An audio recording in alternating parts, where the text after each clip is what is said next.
jumps over the table and falls.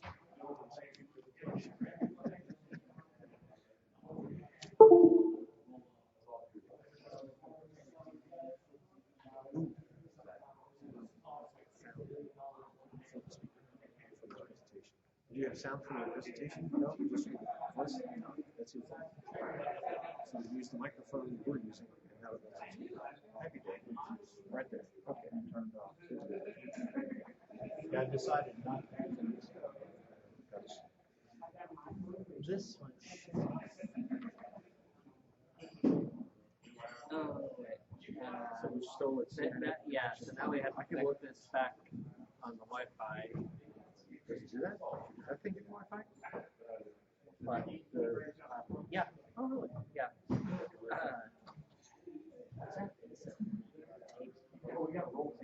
Yeah, we'll tape it so you don't trip and yank this off the.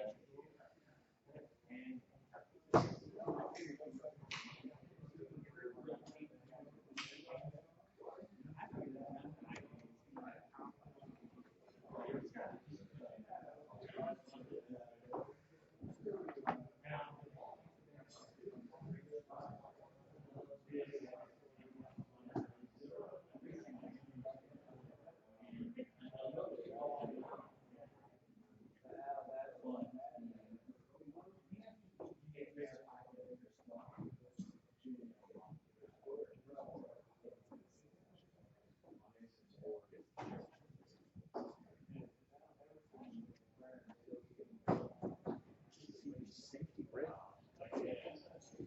Tape it before we tape it on the box. Let's here's tape. Hey. Yesterday I was never able to find out food schedule. Oh, Keith told me they were going to tell you they work tomorrow, but they're off Saturday and Sunday, and Tri-States is coming on Saturday to install the last piece of conveyor. And then there was one of the pieces of wireway got whacked by a forklift. Yeah, I heard about that. He said that we don't have to fix it, but if we can figure out what to do and get the piece, we don't have to fix it tomorrow, we can get that hooked up. And Something electrical got damaged. yeah, it's the piece of he said it's a piece of like 2x2 wireway on it. Oh yeah. It's smushed. Okay.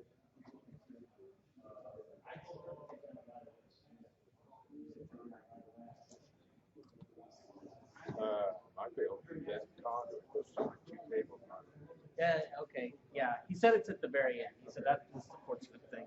How's that? Yeah. Oh yeah.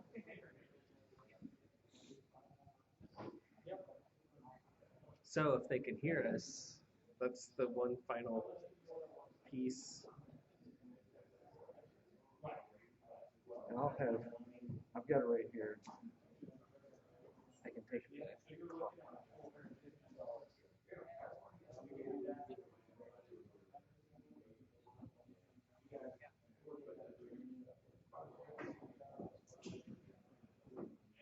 Oh, this is playing.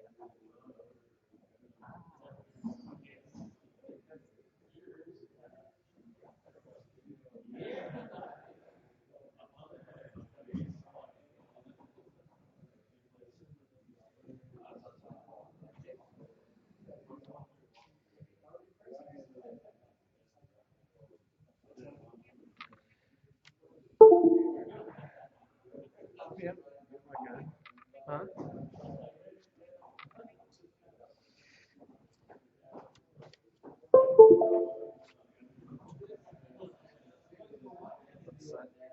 I'm watching it. 49. Oh, did you make it go away? Yeah. Oh, okay. So it's going to, the audio comes through here.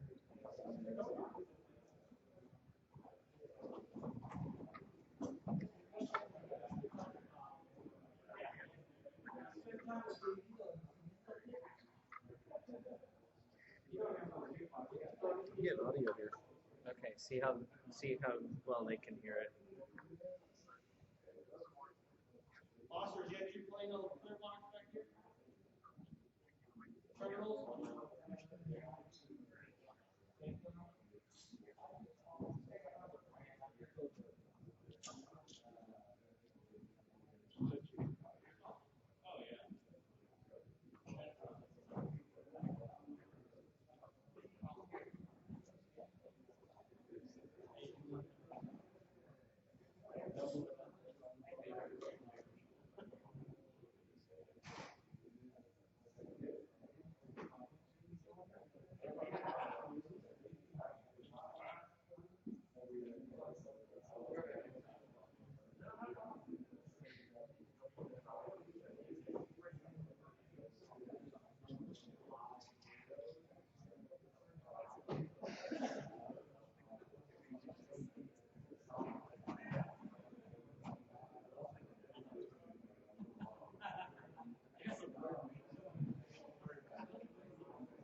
Sir.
So can you pull up with all that on there, Yeah. or do you need to keep this on here as part of keeping it running, or? Huh? No, it'll run. Okay.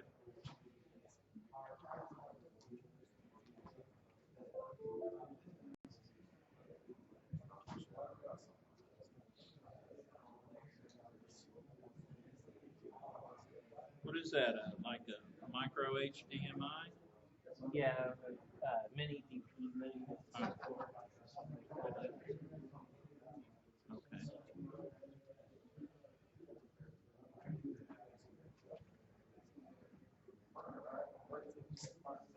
A mini display board.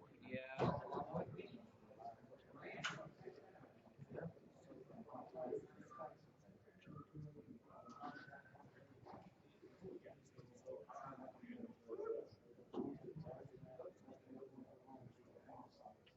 Do you want to minimize that,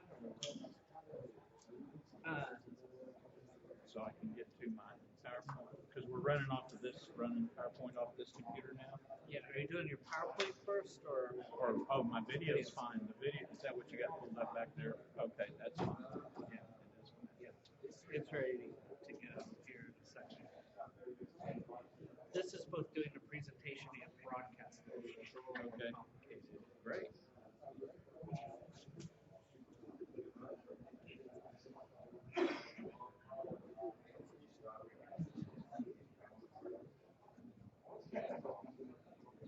see the play button.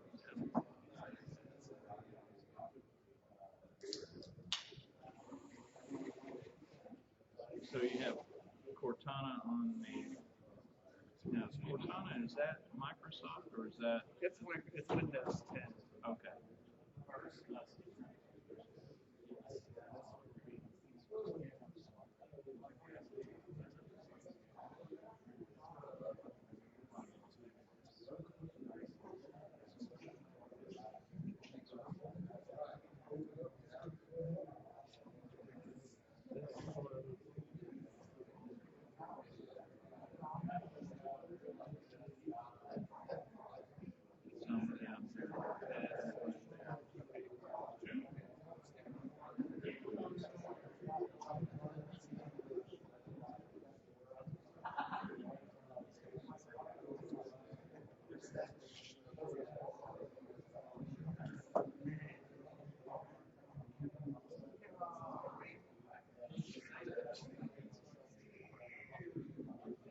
So you're feeding directly out of here to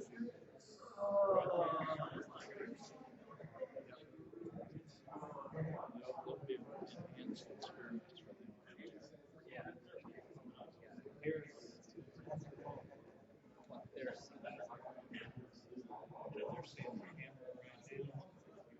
Or you have to do something to switch it over. Okay,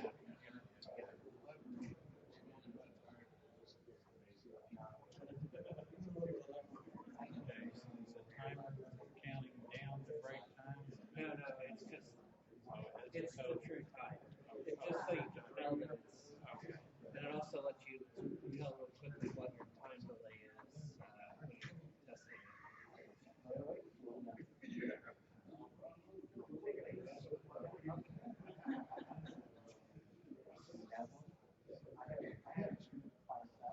Oh, the base. Except it doesn't affect you. Okay, guys ready? Get back out. We got one. We'll let David go. We've kind of got one final push. I might just go on after him and knock it out. You should be.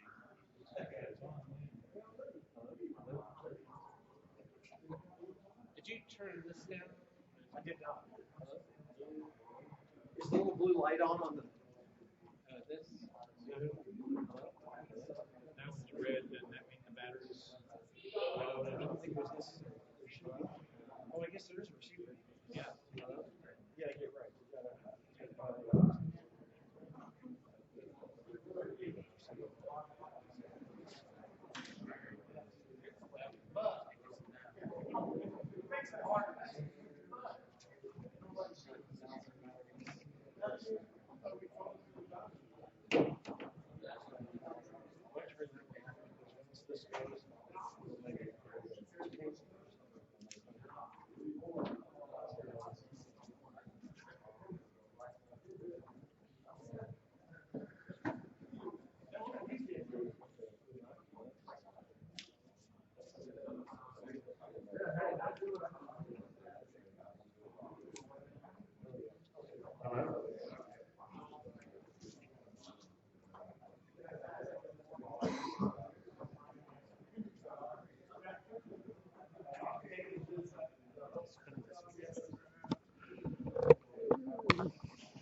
All right, if you'll take your seat, first thing we're going to do is a very, like a 3-minute video that our insurance company sent us. Has to do with distracted driving, particularly texting and driving, which, as you know, Oklahoma recently passed a law that addresses texting and driving and distracted driving. So just a real short little video makes a point, and then we're going to do another policy, and then we'll turn it over to Mike. real quick. Paperwork. Pat, it passed. You should have all your papers initialed and signed, completed, your packets. Pass those into the center aisle, and Gino will pick them up down the center aisle, please. The first page, do not sign at the bottom. What does it say? Safety coordinator. No, you'll sign at the bottom. You will sign on the third page. And you will sign at the bottom of the KC page. Sign and print your name. So look, and please make sure you didn't forget your signatures.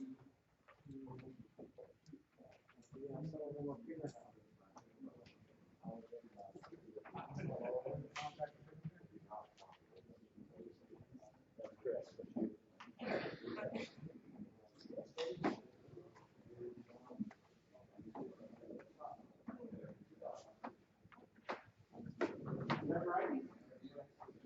Where's Greg?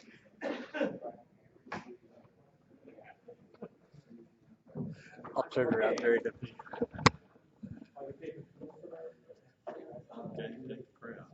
We could tell. We're waiting on. They probably get here. Tell them because they need to hear. We're trying to get all the paperwork collected. Maybe you can do that in Lawton too. Make sure everybody signs appropriate on 3 of the 4 pages. The second page doesn't have a place for a signature.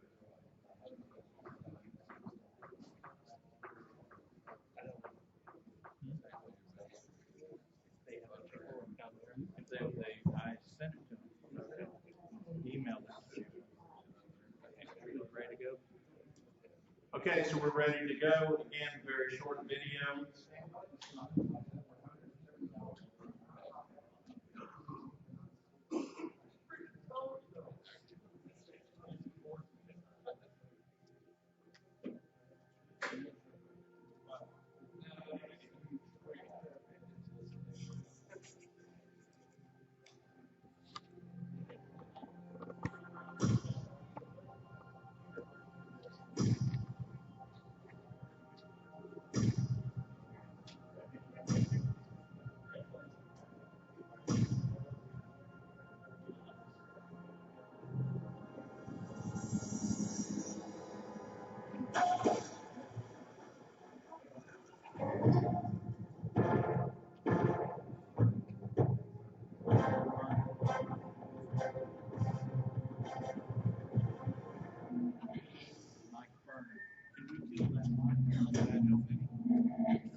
We are here this afternoon for a sentencing in the matter. Mr. Gilbert has previously pled guilty in this matter to 2 counts of vehicular manslaughter with gross negligence.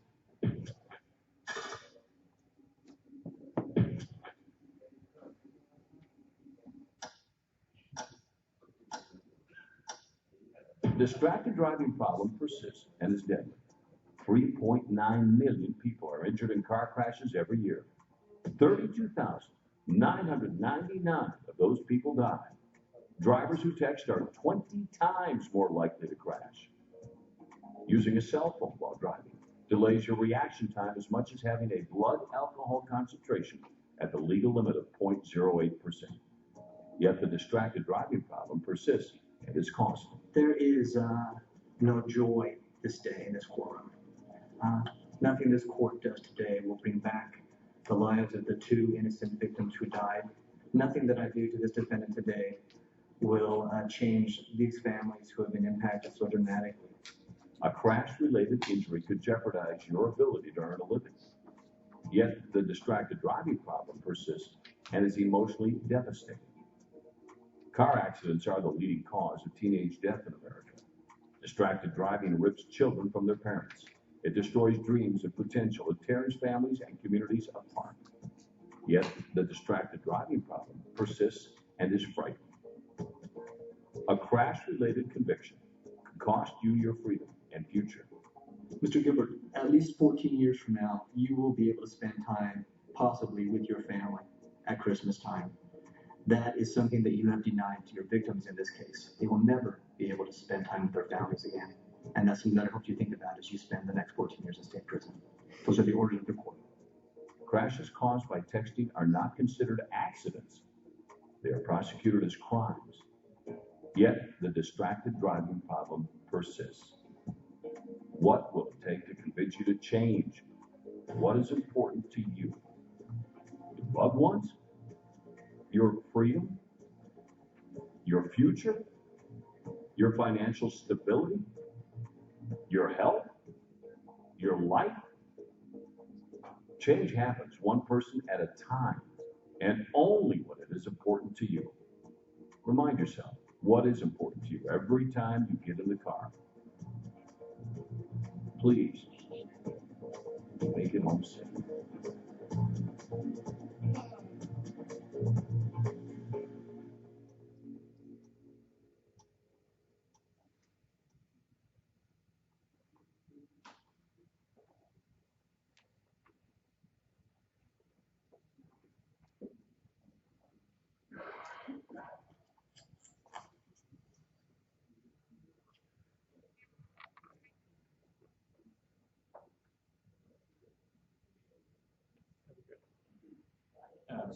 Straight on, straight.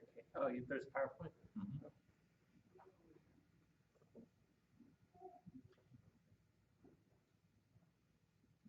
Yeah, presentations and intricate work. All right.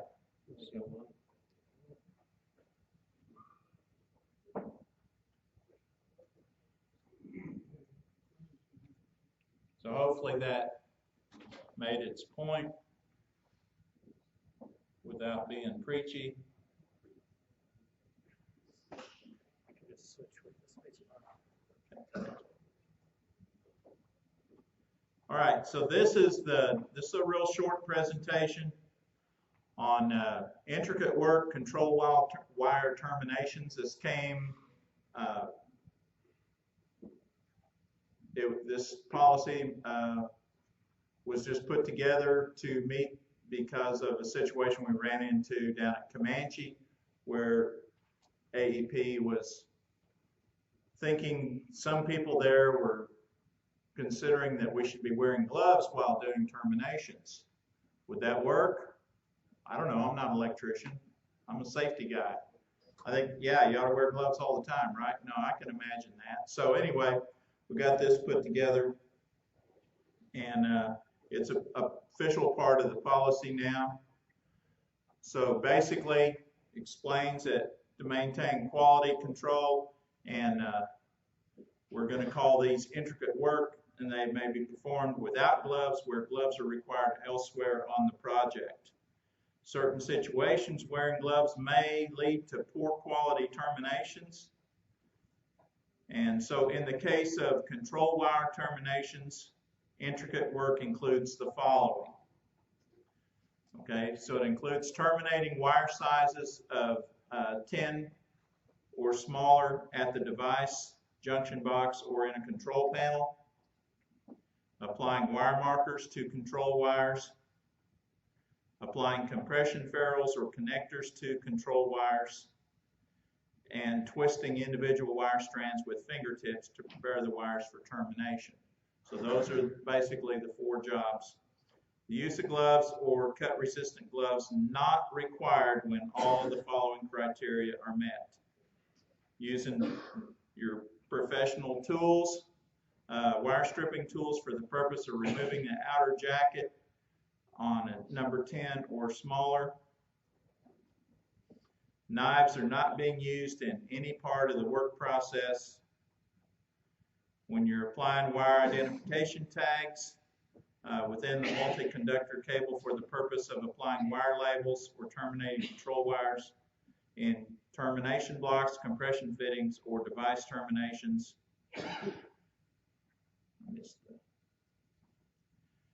And no cutting hazard exists within the termination area or work zone. In other words, other very sharp edges or parts that would be in there that could cause you to get a laceration.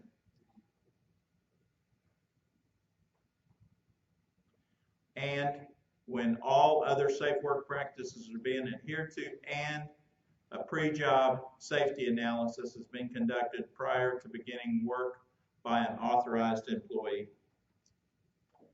All right, so Well, got to give credit where credit's due, right? Justin took the pictures and Foster was the hand model. But we need to get Foster some lotion. Did you see that thumb? That was pretty cracked. So, all right. So anyway, that we now have an official policy that allows you to do terminations under those conditions without wearing gloves. I'm sure that's what you've been doing anyways, but now it's written, so it makes it okay for us, and you have something to defend yourself with. All right, see, I think you're next, aren't you? Yeah. Okay.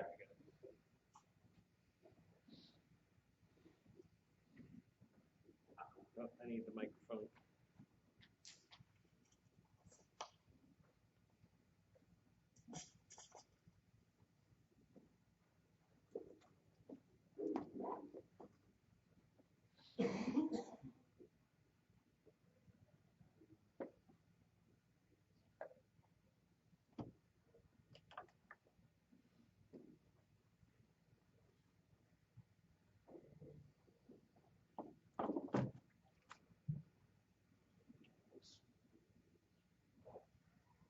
Okay, I'm going to go over the NFPA 70E and electrical safety rules.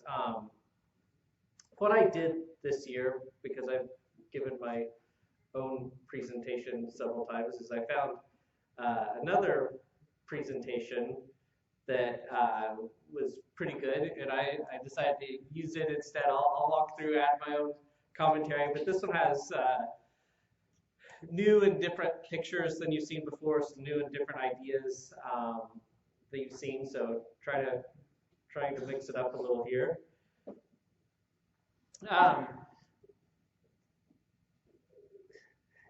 This picture I didn't quite understand. I guess when you borrow someone else's presentation, you'll run into this. But the trilogy of NFPA safety is the little guy Arky standing on a stool, propped up by NFPA 70F, the National Electric Code, NFPA 70E, and NFPA 70B, which, to be honest, I haven't heard of. It's the for electrical equipment maintenance. I guess it's one we don't typically deal with as much. So,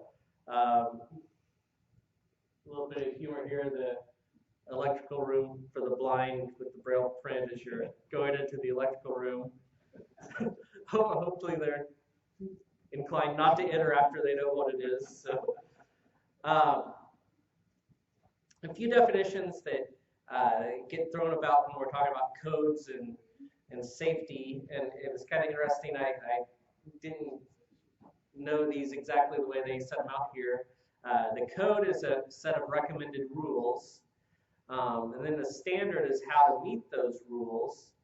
And neither of them is law, but they can be adopted as law. So we have the National Electric Code, which the city and the state adopt as their standard for way of doing electrical installation. So that's how it becomes law. The same thing with NFPA 70E.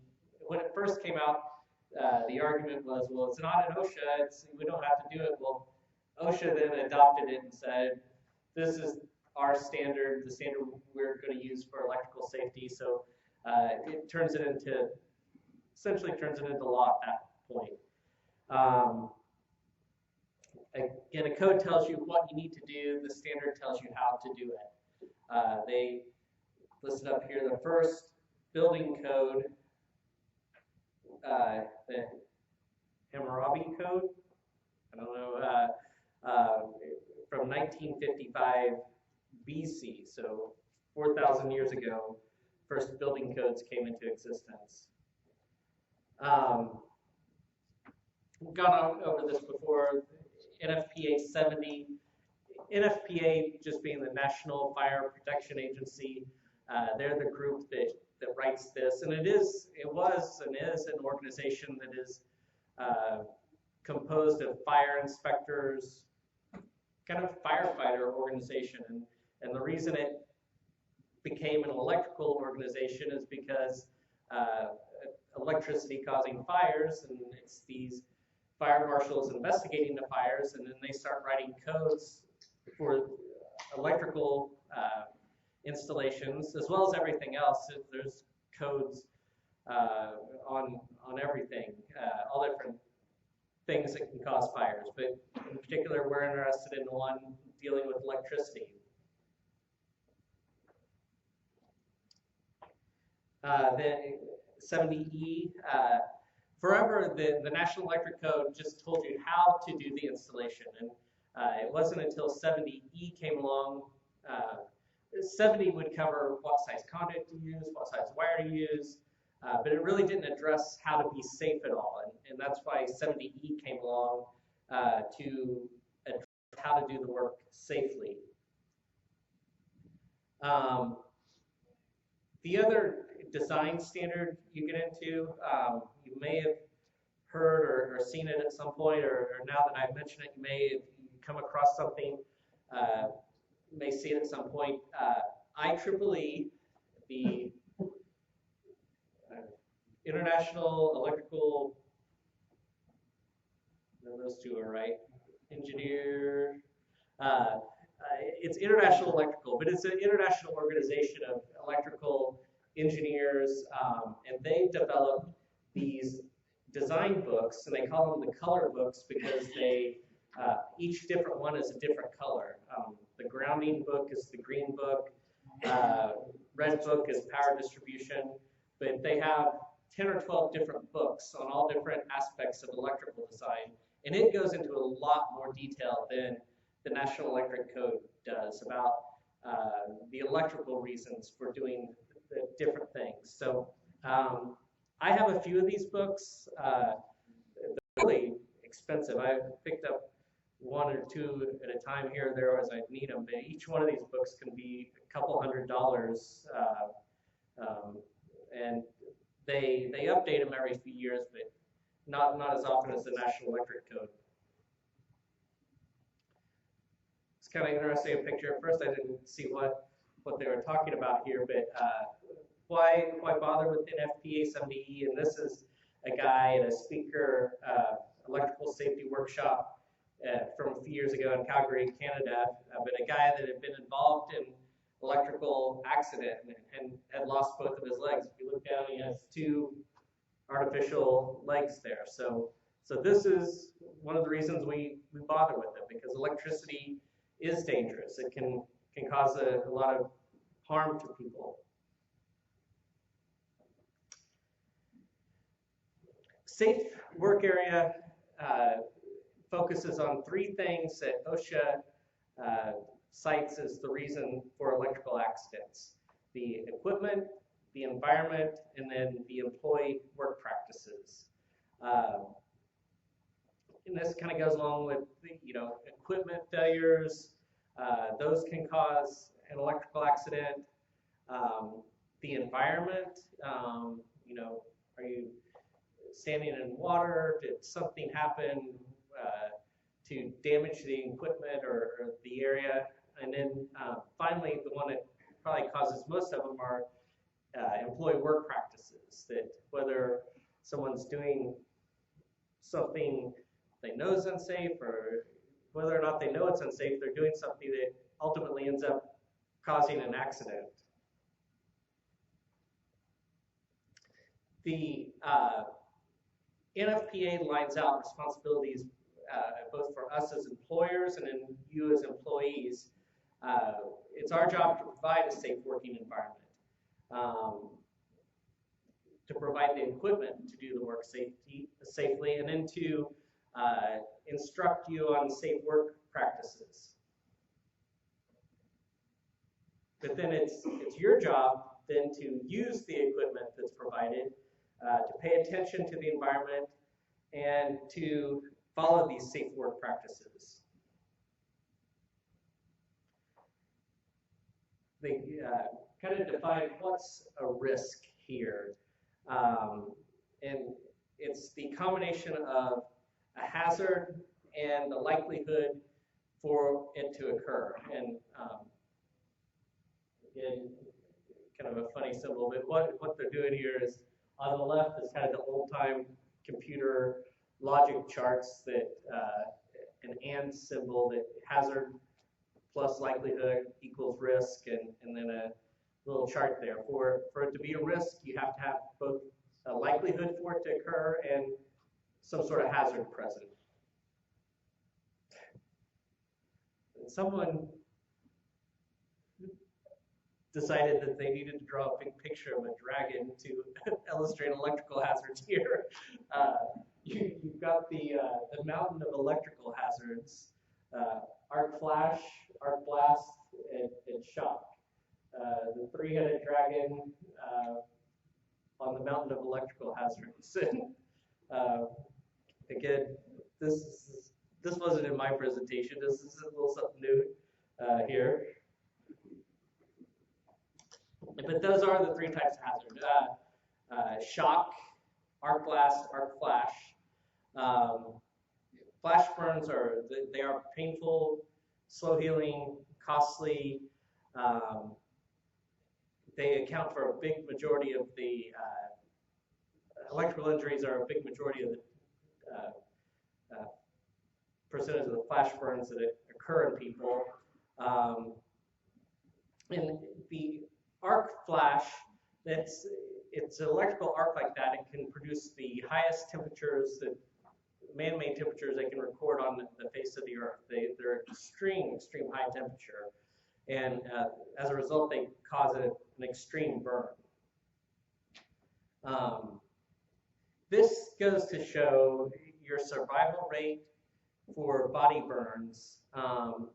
If 25% of your body's burned, your survival rates are in the 90 percentages. If half your body is burned, drops to 80%, and then 75% drops to 60% or lower. But what it's really showing too is the purple graph on the end is for people 50 to 59 years old. So the bar charts going left to right are showing as you get older. As you get older, your body's ability to survive these burns is less and less. That a severe burn on a 20-year-old, where 60% of the people survive, only 18% of people survive that are in their 50s. The modes of heat transfer that occur during arc flash, conduction, convection, radiation, it's really just a combination of them all. That it's such an intense flash of energy that it really can cause severe burns. This is kind of interesting drawing here, but I'll explain it. I don't know that it illustrates a whole lot, but they're showing that on the left you have the voltage generating source, and on the right you have where you connect from what they call point B to ground, and that's where your arc flash occurs.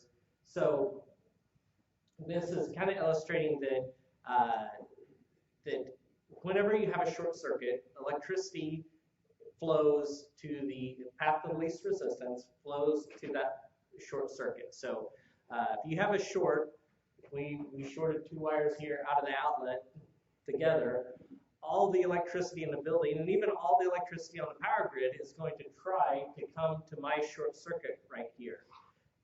What's preventing it, the thing that slows it down, are the impedances in the circuit. The transformers, the different wires and cables. As cables get smaller, they have more resistance, more impedance. As they get longer, they have more resistance, more impedance. So that's why if I took two wires here, touched them together, probably smoke and pop, but not be something too fantastic. If I go to the main switchboard of the hotel and do that with two 500s coming in, it'll be a very different result. And that's simply because of the extra impedance transformers and wires getting from that switchboard to this outlet. An arc flash is always an abnormal circuit condition.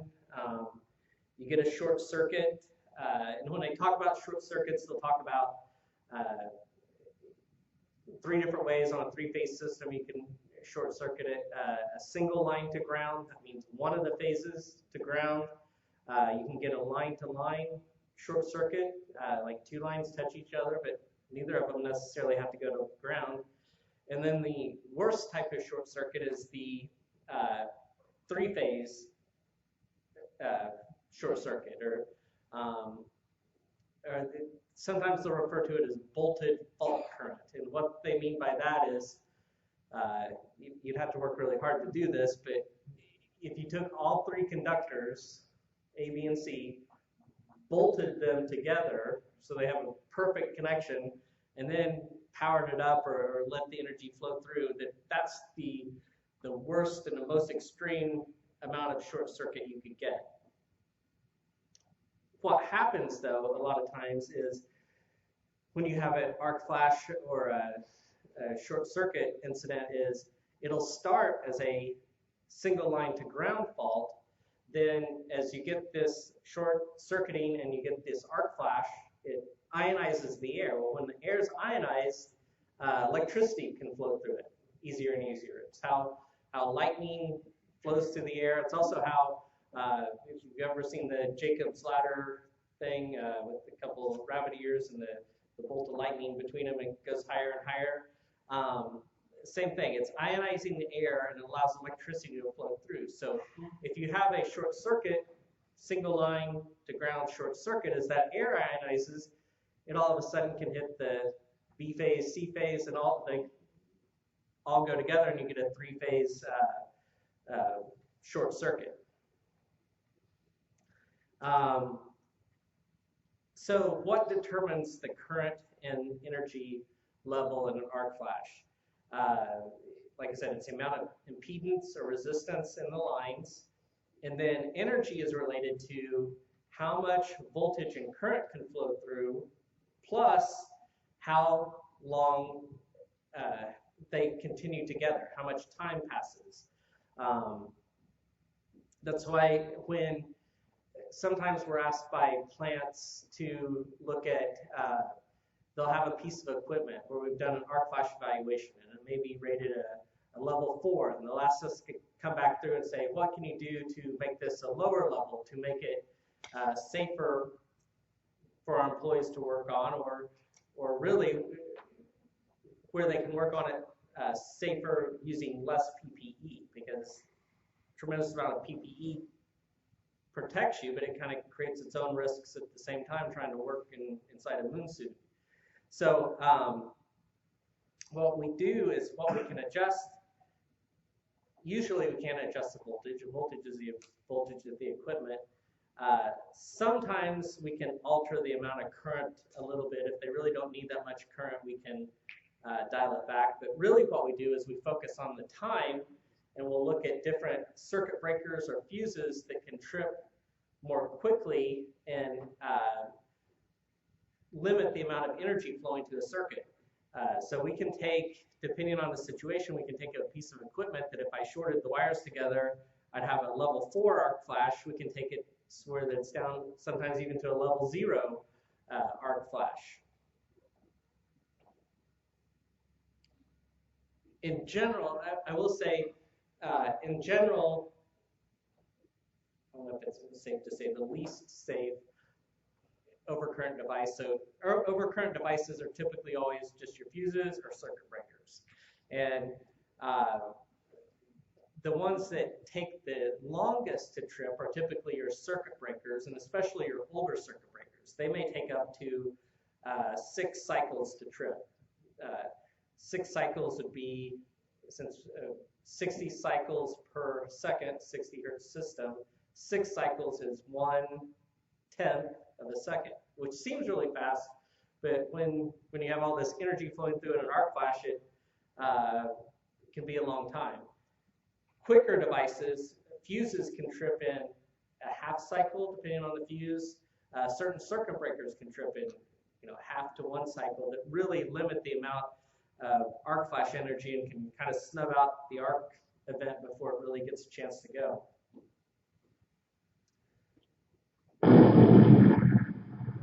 I didn't notice that sound. I tried to go to the next. There we go. So the incident energy, they used to rate all the arc flash equipment just with the hazard level category, 0, 1, 2, 3, and 4. You still see that a lot. What they really like now is they give you this calories per centimeter square. And it's the same calorie. When you think of a calorie, it's the same calorie as food calories. I think food calories are actually like 1/1000th of a calorie, but it's the same unit of measurement. It's how much energy is stored in something per centimeter square. So they're calculating how much heat, how much energy will hit your body per centimeter. And what they've determined is 1.2 calories per centimeter squared. That will give you a second-degree burn. So all of this PPE we're selecting and doing,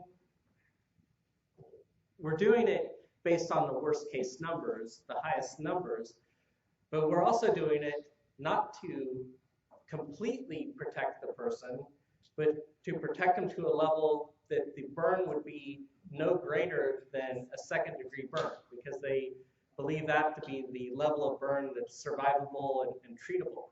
So, the arc flash gear, like I said, if you were ever in a situation where you have that perfect three-phase voltage fault and the maximum amount of current flowing through in that area, your properly selected arc flash gear you still may end up with a second-degree burn.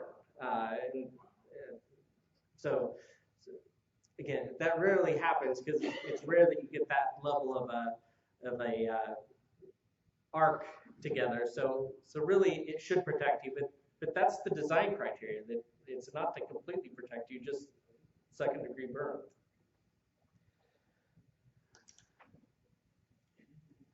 Then, yeah, the incident energy away from the arc. Really, you get 3-4 feet away, you're pretty safe. A really bad arc, once you're 8 to 10 feet away, that's about as far as it can travel. Because as the arc grows bigger, it takes more energy, more voltage for the current to flow through, just like that Jacob's ladder lightning is growing bigger and bigger. Well, it can only sustain itself so long, and then it goes out. So that's what happens. That's why you're safer once you get a few feet away.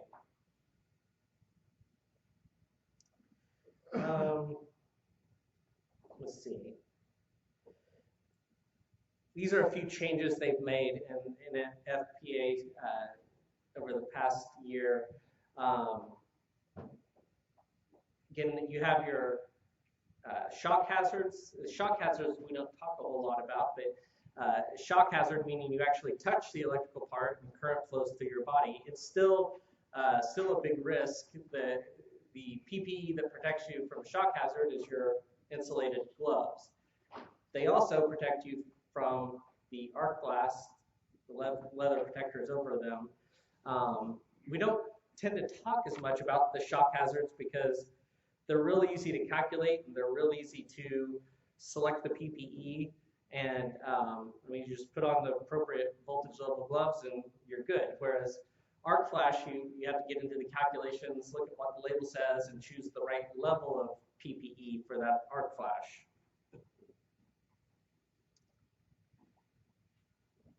Picture here, I don't know. Again, Bo would prompt someone to. I was standing in an aquarium. Yeah, aquarium there, working on something. So,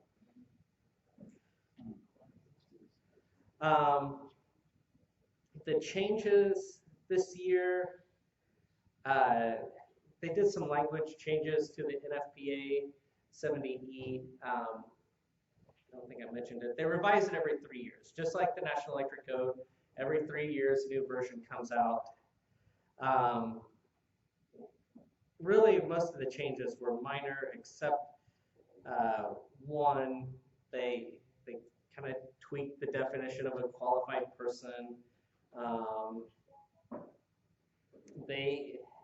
This kind of contradicts with what some companies do and require. They say if voltage over 125 volts, you can either use a GFCI or an assured grounding program. I don't know that all of our That's what OSHA says. yeah, I don't know if all of our customers necessarily do that. I don't know if IMSHA does that either, or if IMSHA just wants the GFCI. So don't take this as gospel yet. It is in there. I don't know if all the companies and agencies have picked up on it yet. This just showing how a ground fault current interrupter works. For those of you who don't know, what ground fault is, a ground fault current is, simply means that in a circuit's always a circle path out, return path, coming and going, and in a perfect world, the current should always make that complete loop, that it goes out and it comes back. When you get a ground fault, whether it's in your house or a piece of equipment or wherever, what it means is part of the current found a different way to come back. And 99% of the time, the way it found to come back is through ground. So it could be on a larger industrial equipment, motor or something that has a bad spot in the windings that it is so tiny that only a little bit of it goes out. In your house, it could mean, with your hairdryer plugged in, classic example, hairdryer in a bathtub, that the hairdryer falls in the bathtub. Well, now the current's not going back through the ground wire, neutral wire in the plug. It's going through the bathtub, through the drain, out into ground. So the ground fault current interrupter, whether it's a little one in your outlet or bigger ones in industrial sites, the bigger ones are allowed to be up to like 1,200 amps before they trip, which means that you could have up to 1,200 amps unaccounted for before it's serious enough that the main switchboard trips. And it sounds like a lot, but and that is a high number, but it's not uncommon to see those set for a few hundred amps in a big facility that they just lose that many amps out through equipment on different things. But the way they work is they sense how much current doesn't come back, and if it reaches that threshold, the circuit trips. In the case of a GFI, a wall GFI, I think it's at 6 milliamps that it trips, 5, because it under the right condition, as little as 20 milliamps can do harm to you. I don't know if you guys can see it all. I'll explain it for the guys at Lawton. Far side joke here, the cow sitting out talking to his other cow buddy sitting on the fence, and the comment is, look, if it was electric, could I do this? And the guy inside the house with his hand on the switch key ready to electrify the fence there. So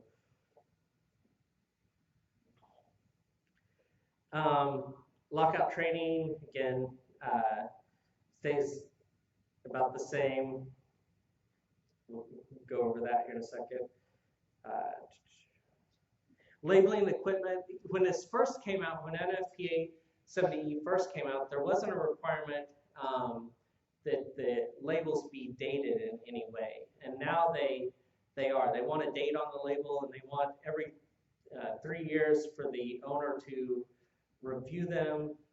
I don't know if they necessarily have to replace them, but that's probably the best idea. But they're supposed to go in and review them every 3 years to make sure conditions haven't changed that would change the labeling. One of the biggest changes they made this year is that they eliminated the hazard risk category 0, HRC 0. Level 0, if you remember, is just would have been your everyday clothes. For arc flash protection, level 0 was long pants, long sleeve shirt. They just had to be made out of cotton or a non melting fiber, and safety glasses, and then a pair of gloves. And that was level 0. They eliminated it in this code revision. And I think why is it got into a deal that employers are required to provide PPE for different things. And employers we provide you with PPE. Well, level 0 was kind of the level that meant no PPE required. It was nothing special required. But since it was in the book and they called it PPE, they called it level 0 and they called it PPE, my guess is you could run into situations and you ran into arguments where people were arguing that, look, it's in there, it's level 0 PPE, you're supposed to provide it, even though it's just normal clothes. And so end result is they took level 0 out, which I don't think is necessarily a good thing. To me, it was always handy to have it in there just to say, this is the minimum level of protective clothing you need to work around electricity. So it's gone. So you still have 1, 2, 3, and 4, and then the dangerous level, those all stayed because those are proper PPE levels, but this lowest one went away. While I'm on it again, I'll touch on that the most important thing with level 0 was to not have any type of clothing that had polyester, any sort of low temperature melting fiber in it, because that could make a bad situation go really bad quickly. If you had an arc flash incident and something blasts you and you had on fibers that are with a low heat threshold, that you could have easily survived the flash, but those fibers will melt and stick to your skin and transfer all that heat in slowly, and it can cause a lot more damage. So that was the main point of level 0, is to not have any low temperature melting fibers. Okay, I think that was it on that one. I'm going to pull up mine and go over a couple of things real quick.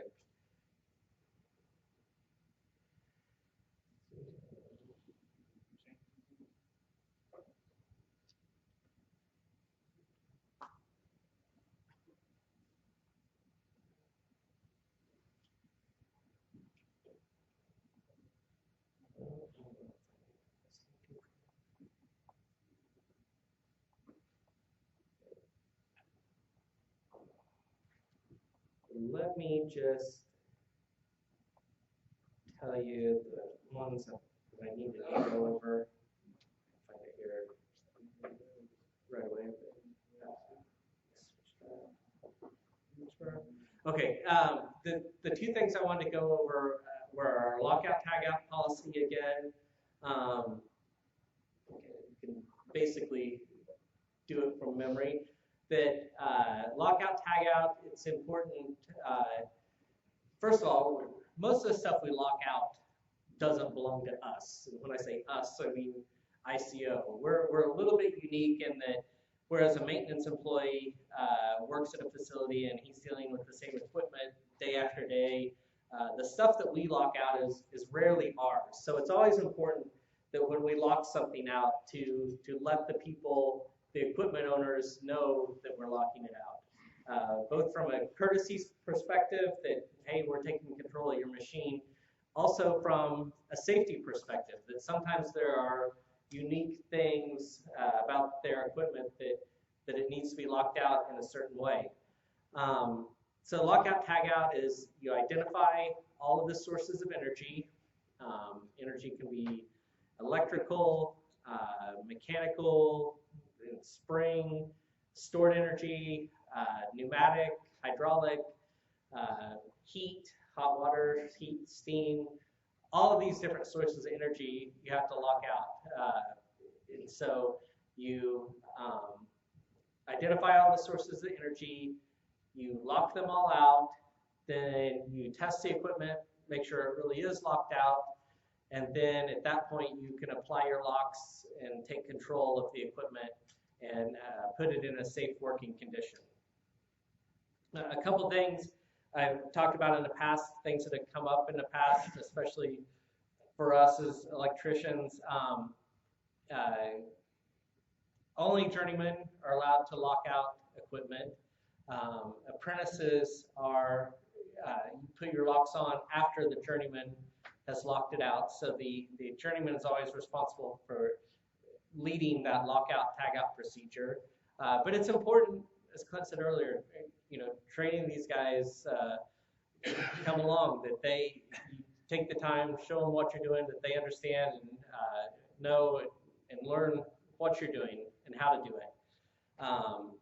It's important too that when we're turning these things off, part of the reason I like us to do it, like you guys to do it, is when you're turning these switches off, you learn what they feel like, what a circuit breaker feels like when you turn off, and what a switch feels like in a disconnect. There was an incident several years ago, 6-7 years ago at Whirlpool, where they turned off a bus plug for us, and the maintenance guys, it's like a 200 amp bus plug, they went up for us and turned off the bus plug for us, and then it went down, fed a panel, and we were checking it down below, and we were going to do some work down below. But so they turned it off. We could see them pull the switch from on to off. We double checked it down below, and lo and behold, the leg of it was still on, and it was because the switch up there had failed, which they will. Disconnects. Those disconnect mechanisms have plastic insulating bars in them a lot of times, and those plastic can get old and it can fail, and one of the knife blades can stick in. But that's what happened in this case, that disconnect failed, and even though it went from on to off, it really didn't turn it off. That's why I like for us to do it, for us to have our hands on it, and you learn to know what it feels like, when it operates properly, like clean, crisp, snap action, and when something's wrong, that it's kind of a mushy feeling, whether it's a circuit breaker or a switch, it just kind of, just moves, but doesn't have that action in it. So last part of lockout, tagout, then verify that it in fact doesn't come back on. It tests the equipment, make sure you're good to go. Use your voltmeter to test it. We've talked about the little non-contact voltage testers, the Twiggies.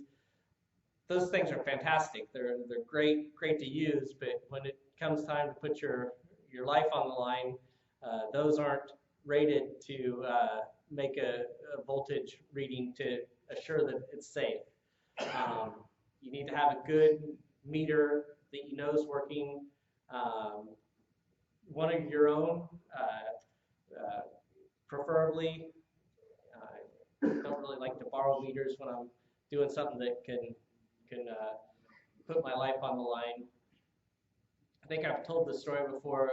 Several years ago, it was in one of the trade publications that electrical contractor was hired to do some work at a shopping mall. And he had been done a few days. Well, the power went off there. Middle of the afternoon, power went off to a big section of the mall. And so the maintenance guy at the mall there called him up and said, hey, something's gone wrong. All the new power just shut off. And the guy was out driving around in his truck. He said, well, I don't have my tools, but I'll be there in a minute. Because it was a shopping mall and the power went off, the alarm system went off, so the fire department showed up too. So the fire department's there, the maintenance guy's there, the contractor that had done the work showed up there, and the only meter available was the meter that the maintenance guy had. And depending on the maintenance guys, sometimes they pick out not the best meters, especially I've seen some of the mechanical guys that rarely check electricity. Found a meter, someone gave it to me, whatever.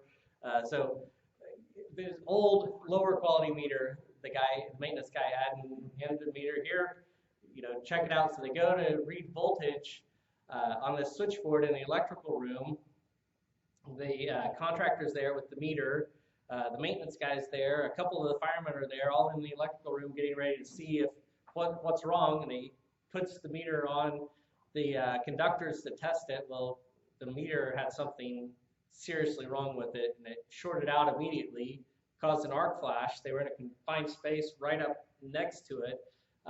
Ended up killing the contractor and the maintenance guy, and severely injured the firemen there, all because of a bad meter. So that's why I'd like you guys to have your own meters you use every day, you come to know, trust, know how you take care of them.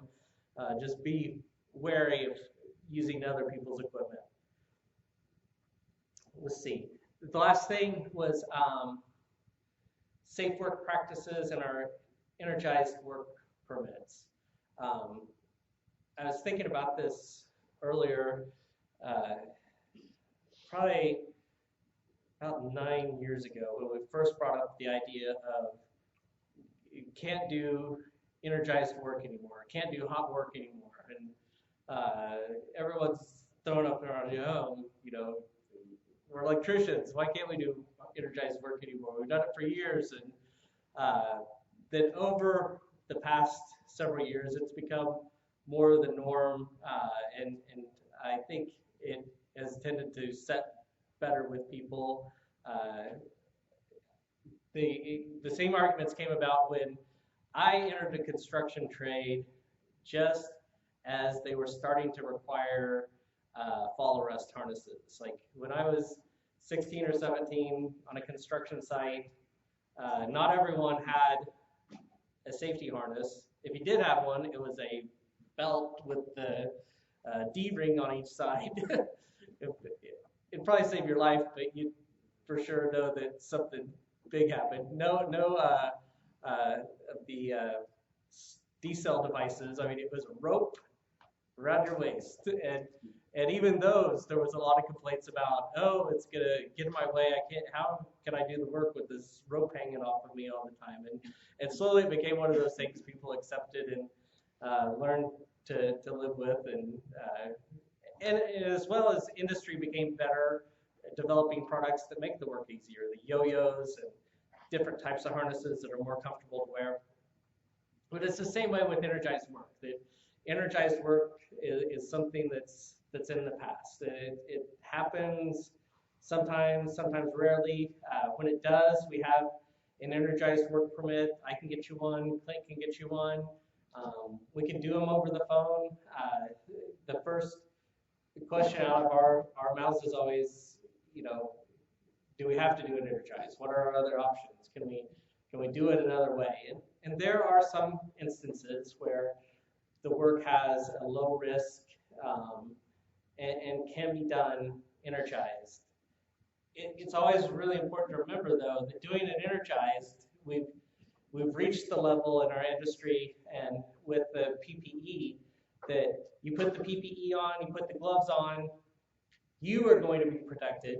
If you have an arc flash incident, we can be pretty assured that you're going to be okay, but the electrical panel may not be okay, the building may not be okay. You may end up with a lot of unhappy people afterwards. So you have to take that all into account as well, that we've reached the point that we can protect you, but we can't protect the equipment. The energized work permit doesn't protect those types of incidents from happening.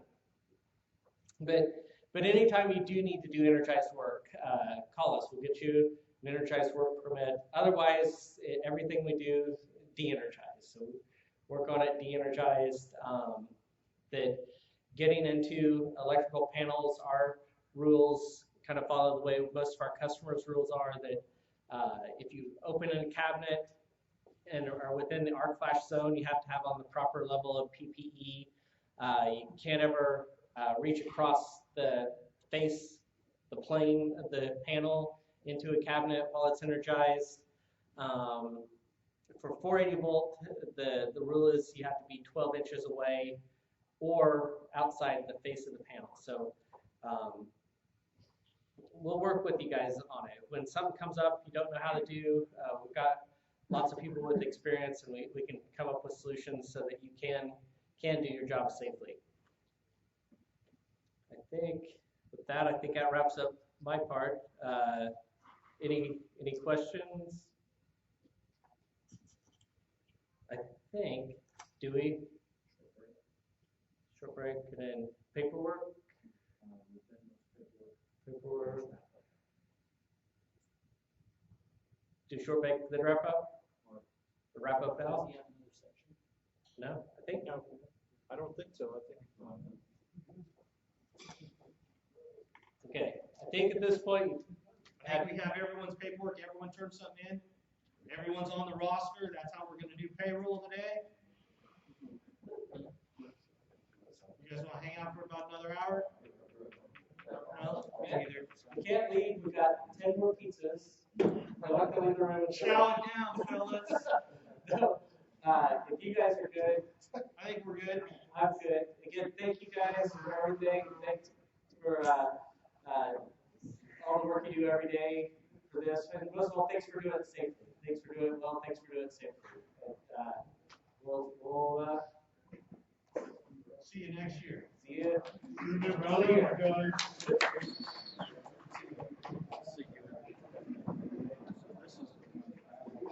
Hey, Jimmy.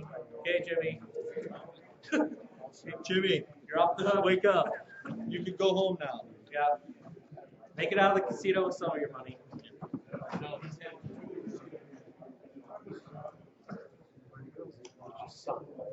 Frank,